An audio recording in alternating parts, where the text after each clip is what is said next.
오늘은 예배 중에 우리가 장학헌금을 드리는 순서가 있습니다. 우리 교회 장학헌금을 드리는 두 가지 통로가 있습니다. 하나는 각 가정에서 장례식을 치른 이후에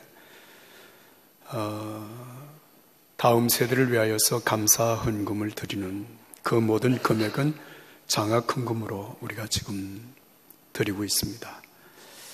그리고 1학기, 2학기 학기 시작되기 전에 우리 전 교인들이 한 마음으로 십시일반 헌금을 해서 장학금을 우리가 드리고 있습니다. 금년에는 1학기, 2학기 동안에 총 53명에게 교회에서 7,270만 원의 장학금을 지급을 했습니다. 고등학생이 6명이 포함이 되고, 그리고 대학부가 26명, 대학원 12명, 유학생 1명, 그리고 배화여대 학생들 8명이 장학금 혜택을 받았습니다. 주님께서 교회에게 주신 두 가지 중요한 미션이 있습니다. 하나는 복음을 전하여서 영혼을 구원하고 이렇게 하나님의 사람들을 세워가는 일, 전도, 선교, 구원의 역사. 또 한 가지는 구원받은 하나님의 사람들을 말씀으로 잘 양육해서 하나님의 자녀로, 예수님의 제자로 세워가는 일. 교회가 감당해야 될 중요한 일 중에 두 가지 기둥과 같다, 그렇게 생각을 합니다. 여러분들이 아시는 대로 우리 교회는 1900년도에 캠벨 선교사를 통하여서 교회가 세워졌고, 지난 118년 동안 우리 믿음의 선배들이 눈물로 기도하고, 그리고 희생의 땀을 흘리고 정말 삶을 들여서 교회를 섬겨왔고, 우리가 그 믿음의 선배들의 신앙의 바통을 이어받아서 오늘 교회를 섬기고 있습니다. 우리 당대 하나님의 은혜와 축복 가운데 교회가 세워진 것은 너무나도 감사하지만, 우리의 믿음의 역사가 우리 다음 세대로 이어지고 예수님이 땅에 재림하시는 그날까지 종교교회가 교회다운 교회, 주님의 기쁨이 되는 교회로 견고하게 세워지기를 간절히 소원합니다. 그러기 위하여서 우리 교회가 반드시 해야 될 일, 그것은 다음 세대를 양육하는 일입니다. 오늘 우리가 드리는 장학금은 바로 다음 세대를 세워가는 중요한 사역 가운데 하나가 되는 것입니다. 우리의 기도와 헌신으로 이 아름다운 일들이 이루어지고, 정말 저는 간절히 기도합니다. 우리 이 당대뿐만 아니라 주님 오실 때까지 교회가 주님의 기쁨이 되고 한국교회의 영광이 되기를 소원하고 기도합니다. 이 일을 하나님 이루어 주시기를 간절히 기도합니다. 창세기 1장, 2장, 3장의 말씀을 보면 하나님이 천지를 창조하신 과정을 우리가 소상하게 읽어낼 수가 있습니다. 하나님이 천지를 창조하신 이 과정 속에서 우리가 생각해야 될 중요한 단어, 반복되는 단어가 있습니다. 그것은 하나님 보시기에 좋았더라. 매일매일의 창조의 과정이 끝나면서 하나님께서 말씀하신 보시기에 심히 좋았더라. 이 말씀이 무려 6번이나 반복되어 기록이 되었습니다. 그리고 단 한 번 하나님 보시기에 좋지 않았다라고 하는 말씀이 있는데, 창세기 2장 18절에 아담이 홀로 사는 것이 하나님이 보시기에 좋지 않았다, 그렇게 말씀을 하시고, 하나님이 아담을 위하여 그의 배필, 돕는 배필 하와를 만드심으로 창조의 역사가 완성이 되는데, 그때 하나님이 하신 말씀이 보시기에 심히 좋았더라고 하는 말씀으로 성경은 기록을 하고 있습니다. 하나님의 창조 속에는 정말 신비로운 하나님의 섭리와 경륜이 있다 생각을 합니다. 하나님의 형상들이 인간을 만드실 때 인간을 완전하게 만들지 않았다는 것을 시편 8편 4절과 5절에는 이렇게 기록을 했습니다. 사람이 무엇이기에 주께서 그를 생각하시며 인자가 무엇이기에 주께서 그를 돌보시나이까. 그를 하나님보다 조금 못하게 하시고 영화와 존귀로 관을 씌우셨나이다. 여러분, 하나님께서 사람을 하나님보다 조금 못하게 만드셨다라고 하는 이 의미는 조금 부족하게 만드셨다, 완전하지 못하게 만드셨다고는 의미입니다. 그러나 그 완전하지 못하기 때문에 이것이 불행이나 이것이 저주가 아니라 하나님은 그 부족하게 만든 인간에게 영화와 존귀로 관을 씌우셨다 말씀을 하신 것입니다. 사랑하는 여러분, 하나님께서 부족한 우리 인간에게 영화와 존귀로 관을 씌우신 것이 무엇인가? 성경을 통해서 우리가 깨닫는 것은 두 가지입니다. 부족함은 하나님과 함께 살도록 만드신 하나님의 은총의 채널입니다. 부족하기 때문에 하나님과 함께 살게 하셨다는 것입니다. 창세기 3장 8절과 9절의 말씀을 보면 그들이 그날 바람이 불 때 동산에 거니시는 여호와 하나님의 소리를 듣고 아담과 그의 아내가 여호와 하나님의 낯을 피하여 동산 나무 사이에 숨은지라 여호와 하나님이 아담을 부르시며 그에게 이르시되 내가 어디 있느냐. 하나님이 먹지 말라고 하는 선악과의 열매를 먹고 스스로 부끄러워 하나님의 얼굴을 피하여 나무 밑에 숨어있는 아담을 부르시는 하나님. 하나님의 형상대로 지음을 받은 존귀한 인간과 하나님이 동행하기를 원하시고 정말 하나님과 함께 살도록 하신 하나님께서 아담을 부르신 것입니다. 사랑하는 여러분, 하나님과 함께 산다, 하나님과 교제하며 산다, 하나님과 동행하며 산다고 하는 이 말의 의미는 하나님을 예배하는 자의 삶을 의미하는 것이고, 그리고 예배한 자로서 하나님과 함께 하는 삶을 사는 것을 의미하는 것입니다. 하나님은 이런 삶을 원하신 것입니다. 히브리서 11장 6절의 말씀대로 믿음이 없이는 기쁘시기 못하나니 하나님께 나아가는 자는 반드시 그가 계신 것과 또한 그가 자기를 찾는 자들에게 상 주시는 이심을 믿어야 할지니라. 최초의 믿음의 사람 아벨은 예배자로, 그리고 그 믿음을 이어서 한 에녹은 하나님과 동행한 사람으로 하나님을 기쁘시게 하는 자라고 성경은 말씀하고 있습니다. 미가서 6장 8절 말씀입니다. 사람아, 주께서 선한 것이 무엇임을 내게 보이셨나니 여호와께서 내게 구하시는 것은 오직 정의를 행하며 인자를 사랑하며 겸손하게 따라 삽시다. 내 하나님과 동행하는 것이 아니냐. 하나님께서 원하시는 것, 하나님이 선으로 여기시는 것이 무엇인가 하면 하나님과 동행하는 것, 겸손하여 하나님과 동행하는 삶이라고 말씀하신 것입니다. 사랑하는 여러분, 부족함 때문에 하나님을 원망하고 불평하고 스스로 절망하고 좌절하게 하신 것이 아니라 부족함으로 창조하신 하나님과 함께 하나님의 사람으로 살게 하신 이 은혜, 오늘 여러분들에게 주어진 하나님의 은혜가 되기를 예수의 이름으로 축복합니다. 뿐만 아니라 하나님은 부족하기 때문에 배필을 만들어 함께 살게 하신 것입니다. 아담이 혼자 사는 것이 하나님 보시기에 좋지 않았다고 하신 하나님께서 아담을 위하여 돕는 배필 하와를 만드셨다.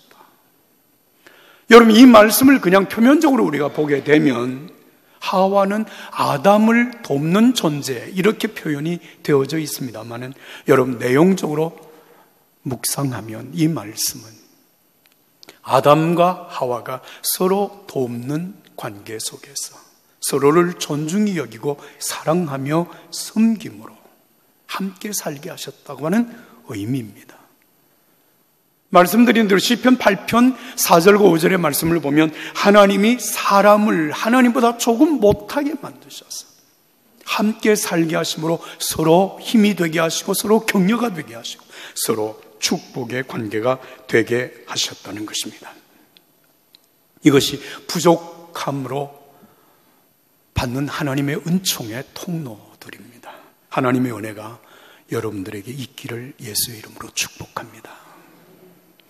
제가 최근에 묵상해온 한 가지 주제가 있었습니다. 그것은 장남과 차남의 기질적인 차이가 뭔가라고 하는 것이었습니다. 제가 묵상하면서 장남으로 태어난 사람들, 여러분들 중에 장남으로 태어나신 분들도 계시고 차남 혹은 막내로 태어나신 분들도 계신데요. 기질적으로 차이가 좀 있는 것 같아요. 장남들은 대개 상당히 능동적이고 자기 주도성이 강하고 책임적이고 남을 향한 배려를 하고자 하는 마음이 있습니다. 반대로 차남이나 막내는 형이나 누나의 도움 속에 살기 때문에 다소는 수동적이고 다소는 의지하는 마음이 강하고 다소는 형과 누나가 결정한 일들을 쉽게 따라가고자 하는 마음이 있습니다. 이렇게 보면 객관적으로 장남이 차남 혹은 막내보다 훨씬 더 리더십에 있어서는 더 좋은 기질을 갖고 있다고 볼 수 있습니다. 그런데 성경에 보니까 막내로 태어난 사람들 가운데서도 하나님 앞에 정말 존귀하게 쓰임받은 사람들이 적지 않다는 것을 보게 되었습니다. 그 중에 대표적인 사람으로 말할 것 같으면 요셉과 다윗입니다. 요셉은 야곱의 12아들 가운데 11번째 아들 요셉, 이새의 8아들 가운데 다윗은 8번째 막내였습니다.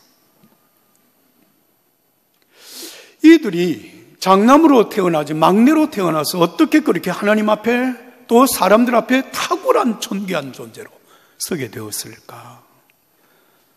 이들의 삶을 묵상해 보면서 한 가지 중요한 사실을 알게 되었습니다. 요셉은 17살 때 하나님이 주시는 꿈을 꾸고 그 꿈 때문에 형들에게 미움과 시기와 질투의 대상이 되어서 결국 애굽의 상인들에게 팔려가서 노예 생활로 애굽 생활을 시작하게 됩니다. 인생의 광야가 시작된 것입니다. 다윗은 15살 때 사무엘 선지자로부터 기름 부음을 받고 이스라엘 왕으로 내정되었으나 그 나이가 20살이 되던 때부터 사울 왕의 추격을 받고 3천여 명의 군사를 거느리고 사울 왕은 이 다윗을 죽이기 위하여서 끊임없이 추격합니다. 그때 다윗은 광야를 전전하면서 10년 동안 광야 생활을 하게 됩니다. 요셉도 다윗도 아직도 어린 나이에 광야로 내침을 당하고 그 광야 생활을 전전하면서 이들의 삶의 변화가 오는 것입니다. 세상에 어떤 사람도 의지할 수 없고 어떤 힘의 도움도 받을 수 없는 그 광야 한가운데 내침을 당한 요셉과 다윗, 하나님 앞에 무릎을 꿇을 수밖에 없었습니다. 하나님의 도우심을 간구할 수밖에 없었습니다. 하나님의 음성을 기다렸습니다. 하나님의 말씀을 따라 순종하며 살았습니다. 하나님의 인도함을 받는 하나님의 사람들로 세워지게 되어졌습니다. 이것이 바로 그들이 그 어려움 속에, 다시 말하면 여러분 인생의 광야 속에서 도무지 세상적인 도움을 받을 수 없는 상황 속에서 하나님의 도움을 받고 하나님의 은혜를 입고 하나님의 말씀을 따르고 하나님의 인도하심을 받아 탁월한 믿음의 사람, 영적인 거장으로 세워지게 되었다고 하는 사실입니다. 사랑하는 여러분, 우리는 언젠가 정말 하나님 앞에서 우리 스스로 영적으로 홀로 설 수 있는 기회가 반드시 우리에게 찾아오게 됩니다. 인생의 광야입니다. 그리고 그 광야, 모자람, 부족함, 마치 고아처럼 사는 그 상황 속에서 여러분 원망과 불평 속에 스스로 낙오자가 되는 것이 아니라 그 속에서 하나님을 만나면 하나님의 사람으로 세워집니다. 할렐루야. 은혜가 여러분들에게 있기를 예수의 이름으로 축복합니다. 바울 사도는 고린도후서 12장 10절에서 이렇게 말을 했습니다.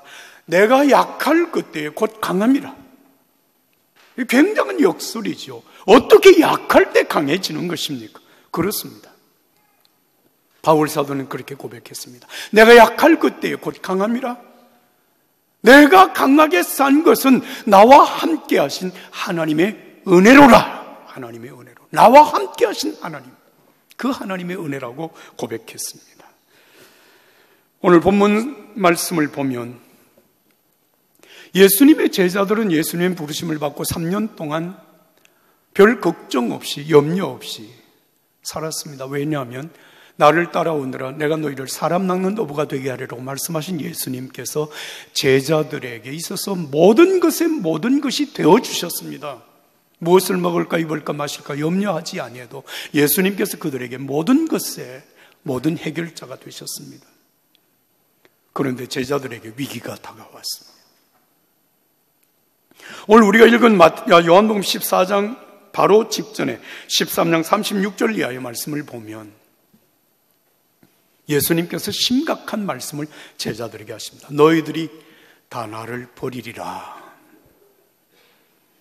베드로를 비롯한 제자들이 말합니다. 주님, 우리가 주님을 버리지 않겠습니다. 죽을지언정 주님을 버리지 않겠습니다. 예수님 다시 말씀하시죠. 오늘 밤 다 굴기 전에 나를 다 부인하리라. 절망적인 말씀, 깜짝 놀랄 만한 말씀입니다. 제자들은 주님의 말씀이 얼마나 여러분 신뢰할 수 있는 말씀인지 그들은 이미 알고 있습니다. 그런데 그 주님께서 그들이 다 제자들이 다 예수님을 버릴 것이라고 하시는 이 말씀 앞에 내심 염려와 걱정과 두려움과 불안과 초조함 속에 놓여지게 되어 있는 그 순간 날이 지나면 날이 있으면 십자가를 지시게 되시는 예수님께서 제자들과 함께 긴 말씀을 나누신 것이 요한복음 14장, 15장, 16장. 우리가 이 세 장의 말씀을 가리켜서 다락방 강화라고 그렇게 말을 합니다. 다락방에서 하신 주님의 집중적인 말씀이라는 것입니다. 그 말씀 가운데 가장 중요한 말씀이 오늘 우리가 읽은 본문의 말씀 16절, 17절, 18절입니다. 너희들이 다 나를 버리리라. 내가 십자가를 지는 이 사건으로 말미암아 너희들은 다 나를 배반하고 흩어지리라. 그 말씀 앞에 두려워하고 불안해하고 초조하고 염려하고 걱정하는 제자들에게 예수님 하신 위대한 약속이 오늘 이 16절에 기록이 됩니다. 내가 십자가를 지고 세상을 떠나지만 두려워하지 말라는 것입니다. 내가 아버지 하나님 앞에 기도할 것인즉 하나님께서 따라서 합시다. 또 다른 보혜사를 너에게 주실 것이다 라고 말씀을 하신 것입니다. 그 보혜사는 바로 진리의 영이라고 말씀을 하셨고 그 진리의 영이신 다른 보혜사가 너희와 영원토록 함께 있을 것이다. 너희 속에 있을 것이다. 너희는 결코 고아로 사는 것이 아니다.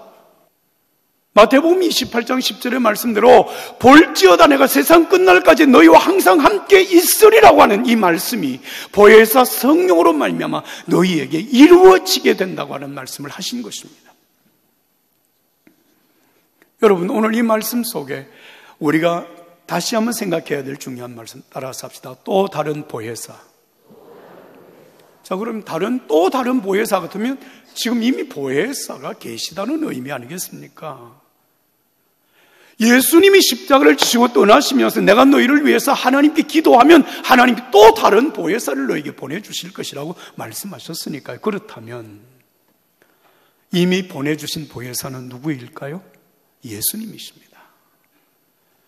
보혜사라고 하는 이 말의 헬라 원어를 보면 파라클레토스라고 하는 단어를 쓰고 있는데 이 단어의 의미는 대략 이런 의미로 사용이 되어졌습니다. 우리를 위하여 변호하시는 분, 우리를 위로하시는 분, 우리를 도우시는 분, 그리고 우리를 위하여서 상담해 주시는 분. 그분이 파라클레토스 보혜사입니다. 예수님께서 하늘의 보좌를 버리고 이 땅에 우리와 똑같은 인간으로 오셔서 제자들에게 보혜사가 되어주셨습니다. 제자들이 아무 염려 없이 예수님과 함께하면, 그저 따르기만 하면 그들의 삶의 모든 문제가 해결되었다 그 말이에요. 그런데 이제 그 예수님이 십자가를 지고 가시면 또 다른 보혜사, 예수님과 동일하게 제자들의 삶 속에, 우리들의 삶 속에 상담해 주시고 도와주시고 위로해 주시고 우리를 위하여 변호해 주시는 성령님, 진리의 성령님이 너희와 함께 계시리라. 할렐루야. 주님이 이 약속을 하신 것이에요. 그러므로 너희는 두려워하지 말라. 너희는 고아가 아니다는 것입니다. 여러분, 오늘 우리가 신앙의 삶을 살아가면서 마치 인생을 나 혼자서 모든 것을 결정하고 모든 것을 판단하고 모든 것을 책임지고 살아가야 되는 것처럼, 여러분, 고아처럼 생각하며 살아가는 사람이 있을는지 모르겠습니다만, 예수 안에 있는 자, 예수 그리스도를 믿는 믿음의 사람, 우리를 향하여서 주님 말씀하십니다. 너는 고아가 아니다. 따라서 합시다. 나는 고아가 아니다. 믿으십니까? 왜냐하면 주님께서 세상 끝날까지 우리와 함께 하신다고 약속을 하셨기 때문에, 그 약속이 보혜사 성령으로 말미암아 오늘 우리의 심령 속에 이루어지는 주님의 약속이기 때문에 그렇습니다. 예수 그리스도를 믿음으로 영접한 사람은 하나님의 자녀가 되는 권세를 받은 사람입니다. 예수 그리스도의 십자가의 은혜를 믿음으로 받아들이는 사람은 하나님 앞에 의롭다 인정하심을 받은 사람입니다. 성령께서 우리에게 오셔서 우리에게 예수님이 나의 주님이 되시고 나와 함께 하시는 임마누엘이 되신다고 하는 사실을 깨닫게 하신 그 성령의 은혜로 말미암아 하나님의 자녀로 하나님과 주님과 함께 사는 자라고 하는 사실을 믿는 자는 성령을 받으신 분입니다. 제가 여러분들에게 묻겠습니다. 여러분 이 사실을 믿으십니까? 하나님의 자녀인 것을 믿으십니까? 의롭다 인정하심을 받은 자로 믿으십니까? 주님과 함께 사는 주님의 사람이라고 하는 것을 믿으십니까? 여러분, 우리 자신을 바라보면 때때로 많은 퀘션이 생깁니다. 의문점이 생깁니다. 아직도 부족한데, 아직도 하나님의 자녀로서 내가 갖출 것을 갖추지 못했는데, 아닙니다.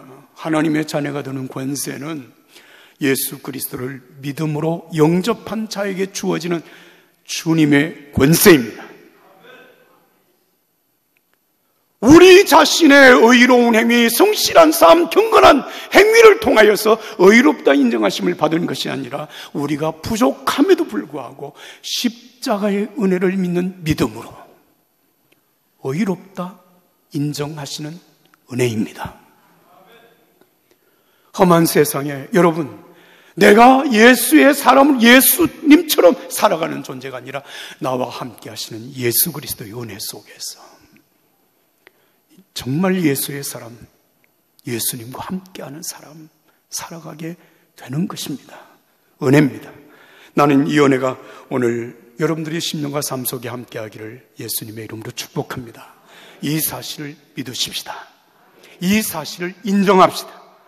비록 내가 부족하다 할지라도 부족한 것 자체가 이 은혜를 믿게 하고 이 은혜 속에서 하나님과 동행하는, 주님과 동행하는 삶을 살고 이 은혜 속에서 나 이외의 사람들을 존중히 여기고 사랑하며 섬김으로 여러분 함께 살아가는 삶 속에 주어지는 은혜, 이 은혜가 예수 그리스도 안에서 여러분들에게 늘 충만하게 되기를 예수님의 이름으로 축복합니다.